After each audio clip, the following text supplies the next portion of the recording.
இந்திய அணி ஜெயிக்க வாய்ப்பு இருக்கா? அதாவது 60-40 ஆயிருச்சு. நேத்தெல்லாம் பார்க்கும்போது ஜெயிச்சிருவாங்க அப்படின்ற மாதிரி இருந்துச்சு. இப்போ 225 ரன்கள் பார்த்தீங்கன்னா இங்கிலாந்து அணி அடிச்சிட்டாங்க. அவ்வளோதான், கிட்ட நெருங்கிட்டாங்க அப்படின்ற மாதிரி பார்த்தீங்கன்னா 358 தான் பார்த்தீங்கன்னா நம்ம அடிச்சிருக்கோமே. ஒரு 458 அந்த மாதிரி அடிச்சிருந்தா கூட பார்த்தீங்கன்னா ஏதோ ஒன்று டிஃபிகல்ட்டாக ஆயிருந்திருக்கலாம். இருந்தாலும் இந்த ஸ்கோர் அதிகம் தான். அப்படி இருந்துமே டஃப் ஃபைட் வந்து பார்த்தீங்கன்னா இங்கிலாந்து அணி கொடுத்துட்டு இருக்காங்க. என்ன நடக்க போகுது எல்லாத்தையுமே நம்ம ஃபுல்லாக பார்த்துடலாம். ஹாய் மக்களே, அவங்க ஷாம். நிறைய பேர் வீடியோ பார்க்குறீங்க, லைக் அண்ட் சப்ஸ்கிரைப் பண்ணால் பார்க்குறீங்க. லைக் அண்ட் சப்ஸ்கிரைப் பண்ணிட்டு பார்த்தீங்கன்னா ரொம்பவே சந்தோஷமாக இருக்கும். அது மட்டும் இல்லாமல் கில்ல போட்டு அடின்னு போட்டு அடிச்சுக்கிட்டு இருக்காங்க. கேப்டன்சி சரியில்லை, ஸ்விங் இருந்தாலே பங்காளிக்கு பார்த்தீங்கன்னா அவுட்டு தான் ஆகும். ஏன்னா ஃபஸ்ட்டு 2 டெஸ்ட்டை பாருங்கள், அதுக்கப்புறமேட்டு 3ஆவதுலேருந்து பாருங்கள், தடவை வந்து பார்த்தீங்கன்னா ஒரே தடவலாக போட்டுட்டு இருக்காப்புல. போட்டு வைக்கிறாப்புல பார்த்தீங்கன்னா LPW ஆயிடுது, எதுவும் ஆயிடுது. அங்கிட்டு 600 ரன் அடித்தா இந்த 2 டெஸ்ட்லையும் சேர்த்தே பார்த்தீங்கன்னா ரொம்பவே மோசமாக விளையாண்டுட்டு இருக்காரு. அது மட்டும் இல்லாமல் பூம்ராவை மட்டுமே நம்பி இருக்க மாதிரி இருக்குது. பூம்ரா இல்லாதப்போ கூட பார்த்தீங்கன்னா நல்லாவே விளையாண்டுட்டு இருக்க மாதிரி தெரியுது. ஆகாஷ் தேபி எல்லா பவுலர்களும் நம்புறாரு, பூம்ரா வந்து விக்கெட் எடுக்கணும்னு சொல்லிட்டு ரொம்பவே ப்ரெஷர் போட்டுட்டு இருக்க மாதிரி நம்மளுக்கு தெரியுது. அதை KL ராகுல் கரெக்டாகவே கணிச்சு பூம்ரானா நீங்கள் வந்து அமைதியாக விளையாடு ப்ரோ, நீ பாட்டுக்கு போடு, எந்த ஒரு ப்ரெஷரை எடுத்துக்காத, 2 ஓவர் போடு பார்த்துக்கலாம் அப்படின்ற மாதிரி பார்த்தீங்கன்னா அவர் தான் கொஞ்சம் ப்ரெஷரை இறக்குற மாதிரியே தெரிஞ்சிச்சு அப்படின்னே சொல்லலாம். எக்ஸ்பீரியன்ஸ்ன்னு பார்க்கும்போது இப்போ அவர் மட்டும்தான் இருக்கிற, மற்ற எல்லாருமே யங்ஸ்டர். அப்புறமேட்டு ஜடேஜா அப்படின்னே சொல்லலாம். அவர் வந்து பவுலிங் சூப்பராகவே பண்ணி கொடுத்துறாரு, பேட்டிங்லேயுமே நல்லா கான்ட்ரிபியூட் கொடுக்குறாரு, ஃபீல்டிங்குமே ஜடேஜா வந்து நல்லாவே பண்ணுவார். இதுக்கு மேலே அவரால் வந்து ஒன்றுமே பண்ண முடியாது. இதுக்கப்புறமேட்டு கேப்டன்சி அண்ட் கோச் இவங்க தான் சேர்ந்து ஏதாச்சும் ஒன்று பண்ணியே ஆகணும். இந்த டெஸ்ட்டை வந்து ஜெயிச்சே ஆகணும் அப்படின்ற ஒரு கட்டாயத்தில் பார்த்தீங்கன்னா இந்திய அணி இருக்குது. தோத்துட்டாங்க அப்படின்னா சொல்கிறதுக்கு ஒன்றுமே இல்லை. இப்போ போகிற நிலைமையை பார்த்தா அதை நோக்கி போய் கொண்டு இருக்கிறதா அப்படின்ற மாதிரி தான் நம்மளுக்குமே தோணுது.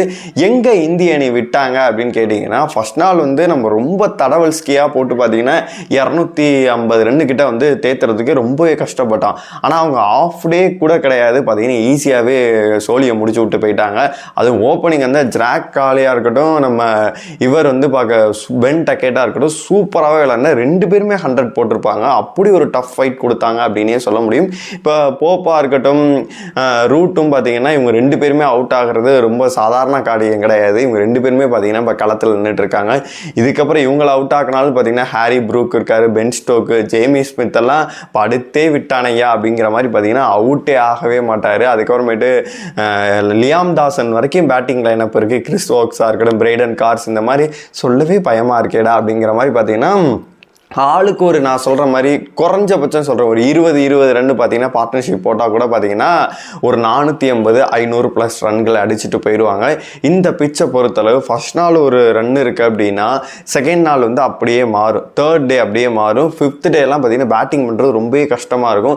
200 டார்கெட் வச்சாலே ரொம்ப டஃப் ஃபைட்டாக இருக்கும் அப்படின்ற மாதிரி தான் பேசப்பட்டுச்சு.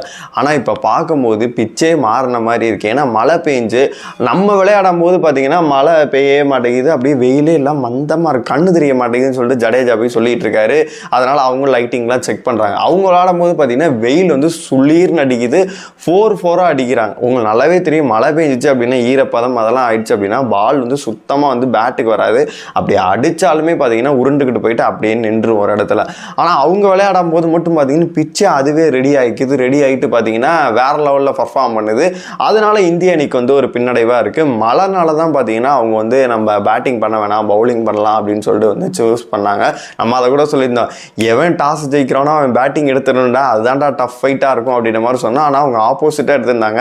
எல்லாம் அவங்களுக்கு சாதகமாகவே நடக்கிற மாதிரியே இருக்குது. இறைவன் வேறு எதுவும் எழுதிட்டாரோ, செலக்டிங் டீம் நீங்கள் என்ன மாதிரி வந்து பாலிடிக்ஸை பண்ணி என்னென்னமோ பண்ணீங்க, உங்களை வைக்கிறண்டா வேட்டு அப்படின்ற மாதிரி இந்த இங்கிலாந்து சீரீஸில் எதுவும் அனுபவிக்கிறதுக்காக கொடுக்குறாரா இல்லையான்னு சொல்லிட்டு தெரியவே இல்லை. அதை நம்ம வெயிட் பண்ணி தான் பார்க்கணும். இப்போ இந்திய அணி என்ன பண்ணணும் அப்படின்னு கேட்டிங்கன்னா, ஓப்பனிங் வந்து அவங்க ஓவரெலாம் அடித்து துவம்சம் பண்ணிட்டு போயிட்டாங்க. ஏதோ 2 விக்கெட் எடுத்துட்டீங்க ஃபர்ஸ்ட் நாளில், அதாவது ஆஃப் டேக்கு மேலே. அதுக்கப்புறமேட்டு வந்து கிளைமேக்ஸில் 2 விக்கெட் எடுத்துட்டீங்க. இப்போ என்ன பண்ணணும் அப்படின்னு கேட்டிங்கன்னா, பூம்ரான்னு சொல்லிட்டு அவரே கையை உடைக்காமல் அவரை கொஞ்சம் ஃப்ரீ பண்ணிவிட்டு, வாஷிங்டன் சுந்தருக்கு நேரத்தில் கண்ணிலே காட்டவே இல்லை. அவருக்கு ஒரு 5-6 ஓவரெல்லாம் பார்த்தீங்கன்னா அப்பப்போ கொடுத்து, ஜடேஜா பார்த்தீங்கன்னா 1 ஓவரா இந்த 10 செகண்டில் போட்டுறேன்னு சொல்லிட்டு போடுவார். அந்த மாதிரி ஃபாஸ்ட்டாக அங்கிட்டு இங்கிட்டு அட்டாக்கிங் ஃபீல்ட்ஸ் கலியில் அந்த மாதிரி பின்னாடி ஒரு 3 ஸ்லிப்பு வச்சு பார்த்தீங்கன்னா அட்டாக்கிங்காக போட்டு பார்த்தீங்கன்னா இன்னும் பால் வந்து ரிவர்ஸ் ஆகி திரும்ப ஆரம்பிச்சு அப்படின்னா கண்டிப்பாகவே நம்மளுக்கு வந்து இப்படி வைப்பாங்க, டக்குன்னு கேட்ச் போயிடும். அந்த மாதிரி நம்மளுக்கு கண்டிப்பாக யூஸ்ஃபுல்லாகவே இருக்கும்.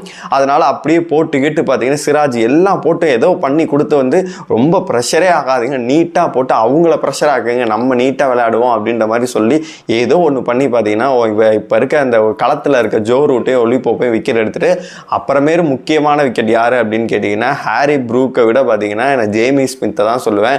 ஜேமி ஸ்மித்து நின்றுட்டார் அப்படின்னா அவரை பிடிக்கவே முடியாது. அதுக்கப்புறம் பென் ஸ்டோக் கூட ஓரளவு பார்த்தீங்கன்னா அட்டாக்கிங் தான் ஆட ஆரம்பிப்பாது. அதுக்கப்புறமேட்டு நம்மளுக்கு வர்றது எல்லாமே லாபம் அப்படின்னா டக்கு டக்கு டக்குன்னு எதை கழட்டுறது தான் பார்க்கணும். இன்றைக்கி ஆஃப் டேக்குள்ளே, அதாவது இந்திய அணி நேரப்படி 5:30 மணிக்குள்ளே லஞ்சுக்குள்ளே பார்த்தீங்கன்னா அதிகபட்சம் வந்து 3 விக்கெட்டுகள் அல்லது 2 விக்கெட்டுகள் கண்டிப்பாக எடுத்தே ஆகணும்.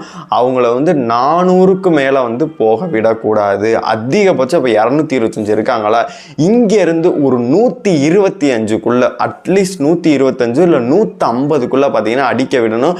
அதுக்குள்ளே சுருட்டிட்டாங்க அப்படின்னா இந்திய அணி ஜெயிக்கிறதுக்கான வாய்ப்புகள் அதிகமாகவே இருக்குது. என்ன பண்ண போகிறாங்க அப்படின்னு சொல்லிட்டு பொறுத்துன்னு தான் பார்ப்போம். அது மட்டும் இல்லாமல் சேவியராக நம்மளை காப்பாற்றின ரிஷப் பண்ட் பார்த்தீங்கன்னா செகண்ட் இன்னிங்ஸில் விளையாட மாட்டார் அப்படின்ற மாதிரி தான் வந்து நியூஸ்களுமே வருது. இதுக்கப்புறம் ரொம்ப டைட்டாக இருக்க ஒரு ஏதோ பிரச்சனைகள் அப்படின்ற மாதிரிலாம் சொல்கிறாங்க. அப்படி இருந்துமே அவரை ரொம்ப ப்ரெஷரை போட்டு, ஏன்னா இவங்க கோச்சஸாக இருக்கட்டும், டீம் இவங்க சொல்லாட்டி கூட அவர் இருந்து இல்லை நான் ஆடுறேன் அப்படின்ற மாதிரி சொல்லிட்டு தான் இறங்குற மாதிரி தெரியுது. அல்ல அப்படியெல்லாம் பண்ண மாட்டார், அவர் வந்து ரெஸ்ட் எடுப்பார் அப்படின்ற மாதிரி தான் தோணுது. அப்படி இருந்துச்சு அப்படின்னா துருவ் ஜுரல் ஆட முடியுமா அப்படின்னு கேட்டிங்கன்னா அதுக்கு வாய்ப்பு கிடையாது. நான் முன்னாடியே சொல்லியிருந்தேன், கன்கஷன் சப் அப்படின்னா தலையில் இல்லை கழுத்தில் அடிபட்டிருந்தால் மட்டும்தான் பார்த்தீங்கன்னா கன்கஷன் சப் வந்து வர முடியும். இப்போ சப்ஜூட்டாக பார்த்தீங்கன்னா கீப்பிங் அது மட்டும்தான் வந்து ஃபீல்டிங் மட்டும்தான் பண்ண முடியும். துருவ் ஜுரலால் அவரால் பேட்டிங் பண்ண முடியாது அப்படின்ற மாதிரி தான் ரூல் சொல்லப்படுது. அதனால் எதுவும் மாற்றி அமைக்கிறதுக்காக நடுவர்கள்ட்ட இங்கிலாந்து டீம்கிட்ட எதுவும் வந்து இந்திய அணி பேசுகிறாங்களா, என்ன நடக்க போகுது அப்படின்னு சொல்லிட்டு பொறுத்திருந்தான் பார்க்கணும். சுமன் கில்லையும் போட்டு ஒரு சைடு போட்டு அடின்னு அடிச்சிட்டு இருக்காங்க. கேப்டன்சி சரியில்லை, இவர் இப்படி தான் அப்படின்ற மாதிரி அடிச்சிட்டு இருக்காங்க. என்ன நடக்க போகுது, யார் ஜெயிக்க வாய்ப்பு அதிகமாகவே இருக்குது, எல்லாத்தையும் நான் பொறுத்திருந்து பார்க்கலாம். உங்களோட கருத்துக்கள் எல்லாத்தையுமே கமெண்ட் பாக்ஸில் சொல்லுங்கள்.